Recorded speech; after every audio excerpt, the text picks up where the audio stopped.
Hello दोस्तों, आपका स्वागत है आपके अपने YouTube चैनल वेदांत मैथ सॉल्यूशन के अंदर, जहां पर अपनी संधि की क्लासेस चल रही है।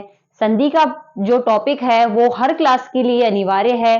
6 से लेकर 10th क्लास तक संधि आती है, तो हम सभी के लिए उपयोगी है, किसी एक विशेष कक्षा के लिए नहीं, अपितु 6 से लेकर 10वीं तक। तो बच्चों, हमने पिछली कक्षा के अंदर संधि का परिचय देखा था, जिसमें हमने संधि के बारे में सीखा था। आज हम संधि के जो भेद, संधि की परिभाषा और संधि के भेदों के बारे में देखेंगे, जिसमें पहली शुरुआत अपनी असंधि से होगी। असंधि के हमारे जितने भी भेद है वो, और उसके साथ में जिस संधि का जो पहला प्रकार आएगा उसका हम विस्तृत वर्णन देखेंगे। तो बच्चों, चलो हम शुरुआत करते हैं।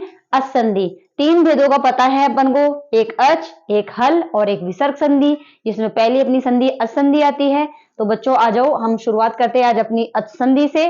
तो देखिए बच्चों, संधि प्रकरण के बारे में आपको मैंने बता दिया, इसको संधि प्रकरण के नाम से ही जाना जाता है टॉपिक को।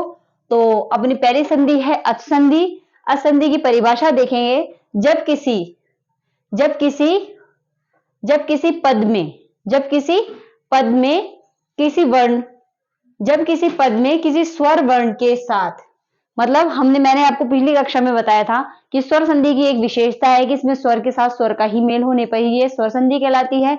और व्यंजन संधि के अंदर हम स्वर और हल और हल और व्यंजन दोनों तीनों का हम उपयोग कर सकते हैं, लेकिन असंधि के अंदर सिर्फ और सिर्फ हम स्वरों का ही प्रयोग करेंगे। तो बच्चों, मैंने आपको बताया, जब किसी पद में स्वर वर्ण के साथ जब किसी पद में स्वर वर्ण के साथ स्वर वर्ण का मेल हुआ, इधर भी स्वर होना चाहिए और इधर भी स्वर होना चाहिए। जब दोनों स्वरों का आपस में मेल होगा और उस मेल से जो परिवर्तन होगा वही हमारा क्या कहलाएगा, असंधि, यानी कि स्वर संधि। तो बच्चों, आपको ये परिभाषा समझ में आ गई होगी। मैं आपको एक बार फिर से रिपीट करा देती हूँ। एक वीडियो में मैं 1 से 2 बार रिपीट करा सकती हूँ, लेकिन बच्चों ये वीडियो को आप 2 बार 3 बार रिपीटेशन करके देखिए, क्योंकि परिभाषा जब आपको अच्छी तरह से समझ में आ गई ना, तो आप भेदों को भी बहुत आसानी से समझ पाएंगे। और यहीं से अपनी शुरुआत है संधि की, अगर आप देखोगे तो बहुत आसान लगेगा। तो बच्चों, एक बार फिर से इसकी परिभाषा देख लेते हैं अपन।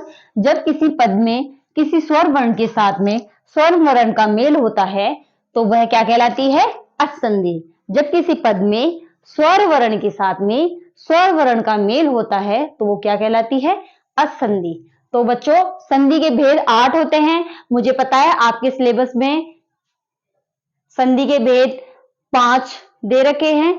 हम 8 प्रकार मैं आपको इसलिए बता रही हूं ताकि आपको एक सामान्य परिचय रहे कि असंधि के 8 भेद होते हैं। ठीक है बच्चों, बाकी हम हमारे सिलेबस के अकॉर्डिंग ही पढ़ेंगे। अगर एक आधी संधि एक्स्ट्रा भी करा दे तो उसमें कोई प्रॉब्लम नहीं है, ताकि कई और भी बच्चे होते हैं उनके लिए उपयोगी हो। जितना पाठ्यक्रम हमारे दिया हुआ है उसको हम कवर करेंगे, साथ में जो आपके उपयोगी नहीं होगा वो आप स्किप कर सकते हैं। ठीक है बच्चों, तो देखिए, असंधि के कितने भेद होते हैं, 8 भेद होते हैं। कितने भेद होते हैं, 8 भेद होते हैं। देखो, कभी भी आपके क्वेश्चन वगैरह आएगा तो उसमें 8 भेद का प्रश्न तो आता नहीं है, सिर्फ आप तो सामान्य ज्ञान देखिए कि असंधि के कितना होते हैं भेद, 8 भेद होते हैं। जिसमें पहला है यण संधि, ये आपके सिलेबस में है। यण संधि, अयादि संधि, गुण संधि। यण संधि, अयादि संधि और गुण संधि। वृद्धि संधि, दीर्घ संधि, पररूप संधि, पूर्व रूप संधि और प्रकृति भाव संधि। ठीक है बच्चों, आया समझ में? एक बार फिर से देखते हैं अपन। यण संधि, अयादि संधि, गुण संधि, वृद्धि संधि, दीर्घ संधि, पररूप संधि, पूर्व रूप संधि और प्रकृति भाव संधि। आया बच्चों समझ में? ये हमारे असंधि के 8 प्रकार हैं। इन्हीं प्रकारों को अपन विस्तृत रूप से अपने जो ये वीडियोस हो गए इनके माध्यम से अपन देखेंगे। चलो बच्चों, आओ। यण संधि, यण संधि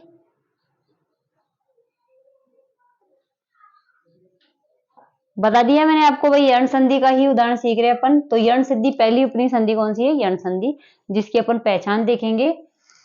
जब ई, उ, री, लिरी स्वरों के साथ में किसी असवर्ण, असवर्ण यानी असमान, मतलब वो समान नहीं होना चाहिए, स्वर वर्ण का मेल होता है तो वहां यण संधि मानी जाती है। मतलब मैंने आपको पहले बता दिया ये दो हमारे दो दो शब्द होते हैं, उनके मेल से हमारी संधि बनती है। ठीक है, पूर्व पद और उत्तर पद। तो पूर्व पद में पूर्व पद और उत्तर पद में एक तरफ होना चाहिए ई उ री लिरी स्वर होना चाहिए और दूसरी तरफ हमारा असामान्य स्वर होना चाहिए। तो हमारी कौन सी संधि बन जाती है? यण संधि, जो असंधि के अंतर्गत ही आती है। तो यण संधि की ये तो हमारी पहचान हो गई। यानी कि अपन को जब कोई शब्द अपने सामने, जो भी उदाहरण अपने सामने लिखा हुआ होगा, तो उसमें अपन को ई उ री और लिरी ये स्वर दिखाई देंगे। तो इसका सूत्र है, देखो बच्चों, अगर आपने इस सूत्र को 10 बार बोला है ना, तो आप इस संधि को आराम से कर सकते हैं। इतना इजी होता है ये। अगर आपको ये सूत्र आ गया, मैंने पहले भी आपको पिछले वीडियो में बताया था कि सूत्र सबसे इंपॉर्टेंट होता है। जैसे हमारे मैथ वगैरह होती है, उसमें अपन सूत्रों से ही पूरी मैथ चलती है, वैसे ये संस्कृत का भी यही रूल है, ये सूत्रों से चलती है। तो अगर आपको ये सूत्र समझ में आ गया ना, तो आसानी समझ में आ जाएगा। लेकिन मुझे पता है कि आप इसको एक बार देखेंगे तो आपको आ जाएगा, बहुत सरल है। देखो, इको यणची, सभी बच्चे मेरे साथ बोलेंगे, इको यणची, इको यणची। तो अपन देखेंगे इक का मतलब तो क्या होता है और यण का मतलब क्या होता है। तो इक के अंदर कौन कौन से स्वर आते हैं? ई उ री री ली। ठीक है बच्चों, इक, इसने बोला इको यणची, तो इक के अंदर भी ई उ री ली आता है। और यण, यण के अंदर क्या क्या आता है? य व र ल, य व र ल। तो देखो बच्चों, अब मैं आपको मैंने आपको वर्गीकरण करके बता दिया है इस सूत्र का।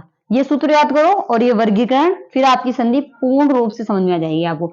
मैं आपको इसके आगे नियम भी बताऊंगी कि किस तरीके से अपन संधि को और भी आसानी से समझ सकते हैं कि यण संधि का उदाहरण है। ठीक है बच्चों, तो देखो, यदि अपने जो शब्द है उसके अंदर ई हो, तो ई के स्थान पर इसको हटा देंगे, इसके स्थान पे अपन किसका प्रयोग करेंगे? य का प्रयोग करेंगे। ये उ, यदि अपने शब्द के अंदर अपन को उ आए नजर, तो उ के स्थान पर अपन क्या लिखेंगे? व का विकार होगा। उ के स्थान पर किसका विकार होगा? व का विकार होगा। उसी प्रकार री के स्थान पर किसका विकार होगा? र का विकार होगा। मैंने आपको पहले पिछले वीडियो में विकार के बारे में बता दिया है, वही होता है मतलब।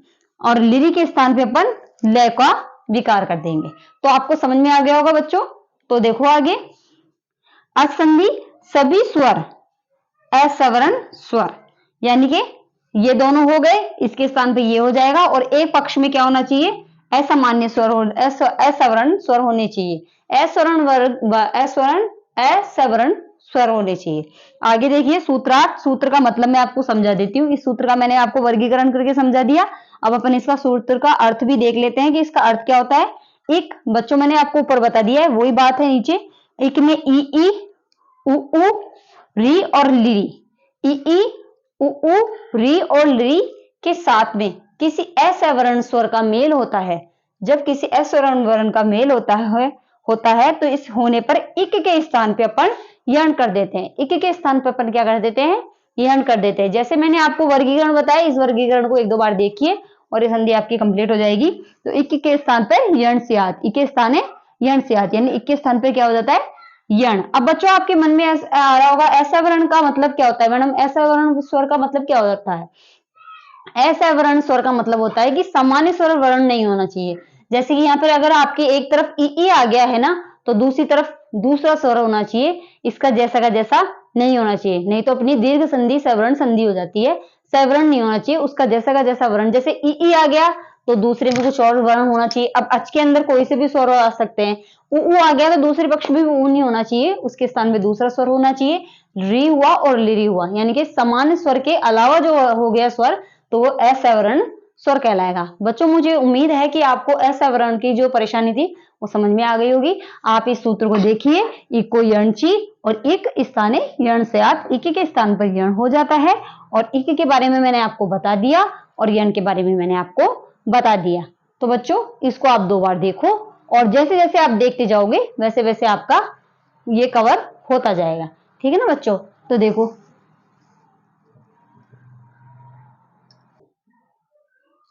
तो बच्चों आगे अपन यण संधि के उदाहरण देखेंगे, जिससे अपन को जितने भी अपने जो परेशानी समस्याएं हैं उनका समाधान हो जाएगा। अगर आपको ये उदाहरण अच्छी तरह समझ में आ जाएंगे ना, तो आपको यण संधि का कोई सा भी उदाहरण हो वो आप आसानी से कर लेंगे। तो चलो बच्चों अपन देखते हैं। तो पहला अपना उदाहरण है प्रति धन अक्षरम। प्रति धन अक्षरम। तो बच्चों मैंने पहले ही इसका विग्रह कर दिया है, संधि विच्छेद पहले ही कर दिया है मैंने इसका। तो देखो प्रति में ई, प्रति, तो ई की मात्रा दिख रही है आपको, और अपन को ई के स्थान पर यण करना था। तो आपको याद है ना बच्चों, आगे की तरफ पहले मैंने वीडियो में आप देखना एक बार कि वर्गीकरण में मैंने ई के स्थान पे क्या बताया, आपको यह बताया है। तो यहाँ पर ई आ रहा है, तो अपन को ई के स्थान पे क्या लिखना है, यह लिखना है। ठीक है बच्चों, प्रति अक्षरम। अब देखो एक चीज होती है, जब जब वर्ण के साथ में, किसी वर्ण के साथ में अगर स्वर जुड़ा हुआ होता है ना, तो वो पूर्ण होता है, और यदि उसमें से स्वर को हटा दिया जाए तो वो आधा हो जाता है। जैसे ही अपन ने ई के स्थान पे यह किया तो तय आधा हो गया, और तय आधा होने पर अपन यहाँ एक तिरछा डंडा खींच देते हैं, ताकि आधा का बोध कराता है कि ये स्वर ये वर्ण है जो आधा हो गया है। तो प्रति प्लस प्रति धन अक्षरम, ई के स्थान पे अपन ने यह कर दिया तो प्रति अक्षरम। अब यह का यह लिख दिया, आधा तय था वो यह के आगे अपन ने लगा दिया, तो प्रति अक्षरम अपना शब्द बन गया। आया बच्चों समझ में? वैसे ही अपन अब ऊ का उदाहरण देखेंगे। जैसे मधु आचार्य है, मधु आचार्य, तो आपको दिखाई दे रहा होगा इसमें ऊ, तो अपन ऊ के स्थान पर अपन को क्या करना है, वह लिखना है। तो मधु आचार्य, मधु आचार्य, तो किस स्थान पे अपन ने वह कर दिया, तो मध्वाचार्य। क्या बना, मध्वाचार्य है। आया बच्चों समझ में, मध्वाचार्य। नेक्स्ट अपना उदाहरण है पितृ प्लस उपदेश है, पितृ प्लस उपदेश है। तो पितृ में री दिख रहा है, तो री के स्थान पे अपन को रे करना है, तो पितृ उपदेश है। तो री का क्या करना है, री का अपन को क्या बनाना है, रे बनाना है, तो पितृ उपदेश है, पितृ उपदेश है। आया बच्चों समझ में? अब नेक्स्ट उदाहरण देखो, लिरी प्लस आकृति है, लिरी प्लस आकृति है। तो एक बात का ध्यान रखना बच्चों, देखो ये विसर्ग लगाना जरूरी होता है। हाँ, मतलब हर शब्द के पीछे नहीं होता, लेकिन जिनके पीछे होता है अगर उनको नहीं लगाया जाए तो वो अशुद्ध हो जाता है। इसलिए मैंने देखो जहां जहां आवश्यकता थी वहां वहां लगाया है मैंने। तो लिरी प्लस आकृति है, तो लिरी के स्थान पे अपन को, ये लिरी हो गया, लिरी के स्थान पे अपन को वर्गीकरण में अपन ने देख चुके हैं, तो लिरी के स्थान पे अपना लय होगा, तो लय आकृति, तो क्या बना, लाकृति है। क्या बना, लाकृति है। आगे बच्चों समझ में?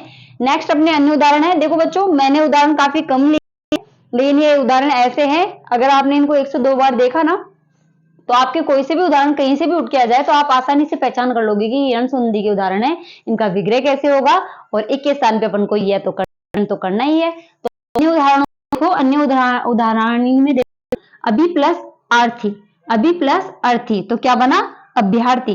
क्या बना, अभ्यार्थी। इति प्लस आदि, तो क्या बना, इत्यादि।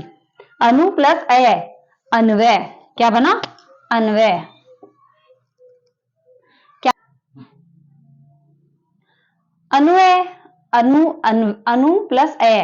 तो देखो बच्चों उ है, उ के स्थान पे अपन ने वह कर दिया, इसमें ई है, ई के स्थान पे यह कर दिया, इसमें भी ई है तो ई के स्थान पे यह कर दिया। ये दोनों यह वाले उदाहरण है, ये अपना उ वाला उदाहरण है। तो खलु प्लस एश, खलु प्लस एश, तो एश है, तो उ के स्थान पे अपन ने वे कर दिया। धात्री प्लस अंश है, धात्री प्लस अंश है, तो क्या बना, धात्रांश। क्या बना, धात्रांश। लिरी प्लस आकार, लिरी प्लस आकार है, क्या बना, लाकार है। आया बच्चों समझ में? तो ये अपने कुछ सामान्य से उदाहरण थे। तो मैं आपको अब थोड़ा बहुत इन में और पहचानने की चीज बताती हूँ जो बहुत ही आसान है। इससे भी और सरल चीज को आप कवर करके आराम से यण संधि को पहचान सकते हैं। देखो एक चीज होती है यण संधि में य व आगे, ध्यान से सुनना मेरी बात बच्चों, ये एक तरीका है जहां अपन को कुछ भी समझ में नहीं आया तो ये चीज मेरी आप चाहे नोट डाउन भी कर सकते हो। जहां पर य वरल के आगे आधा वर्ण दिखाई दे, य वरल के आगे आधा वर्ण दिखाई दे, तो वो अपनी यण संधि का उदाहरण है। कहीं भी देख लो बच्चों, आधा वर्ण आधा वर्ण आधा वर्ण, आधा वर्ण आधा वर्ण आधा वर्ण। आया समझ में? इस प्रकार से होता है। कहीं कहीं बहुत अपवाद मात्र में ही नहीं होता है, नहीं अधिकतर आपको वर्ण के आगे या वरल के आगे आधा वर्ण दिखाई देगा। ठीक है बच्चों, आधा वर्ण दिखाई दे, सबसे पहले आधे अपन कनेक्ट करके के स्थान पे अपन उनको यण कर देंगे। तो बच्चों मुझे उम्मीद है कि आपको यण संधि अच्छे तरीके से समझ में आ गई होगी। मेरे शायद 4-5 उदाहरणों में आपको बहुत अच्छे विस्तार से समझ में आ गया होगा। तो अगर आपको वीडियो अच्छा लगा है तो लाइक, शेयर और सब्सक्राइब। थैंक